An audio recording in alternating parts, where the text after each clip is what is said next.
جغور بغور، یه غذای خوشمزه به سبک ساندویچی های دهه 50. بریم با هم ببینیم. با یه تیکه از جیگر گوسفند و چند تا سیب زمینی که گذاشتیم خوب پخته شدن و 2 تا پیاز خام، این غذای خوشمزمون آماده میشه. 2 تا پیازی که داشتیم رو به این صورت نگینی درشت خورد میکنیم.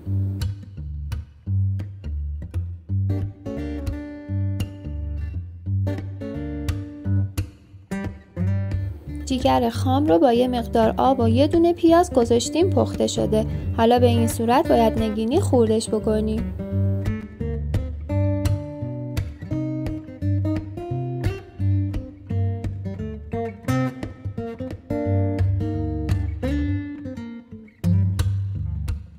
سیب زمینی هایی که گذاشتیم آب حذف شدن رو هم باید نگینی خورد بکنیم. همونطور که میبینید یکم له شدن. دلیلش هم اینه که ما گرم صحبت شدیم و یادمون رفت به موقع زیرشون رو خاموش کنیم. به بزرگی خودتون میبخشید.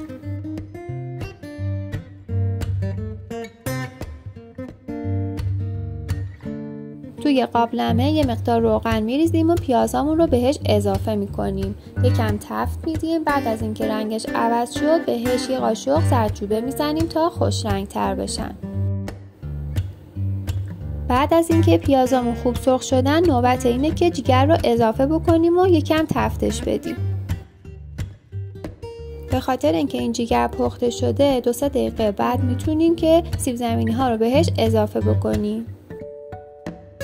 جیگری که ما توی این غذا ریختیم جیگر سفید گوسفندی بوده، اما میشه از جیگر سیاه یا حتی جیگر مرغ هم استفاده بکنیم.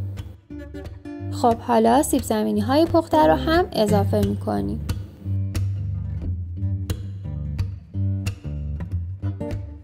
یه مقدار هم میزنیم تا موادمون خوب با هم دیگه ترکیب بشن.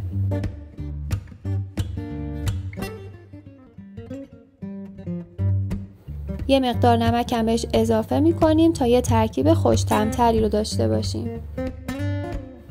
یه مقدار آب رو به 3 قاشق غذاخوری رو به گوجه اضافه میکنیم و یه سس رقیقی رو باهاش درست میکنیم. حالا سسی که درست کردیم رو به موادمون اضافه میکنیم و یه کمی هم میزنیم. دلتون نخواد عطر و بویی که این غذا داره یه طوریه که هر سیری رو گرسنه میکنه. پیشنهاد میکنم حتما این خوشمزه آسون رو درست بکنید و نظرتون رو برام کامنت کنید. به همین سادگی غذامون آماده شد و میریزیم تو ظرف سرومون. اگه این ویدیو رو دوست داشتید ممنون میشم لایکش کنید و با عضویتتون از این کانال حمایت کنید.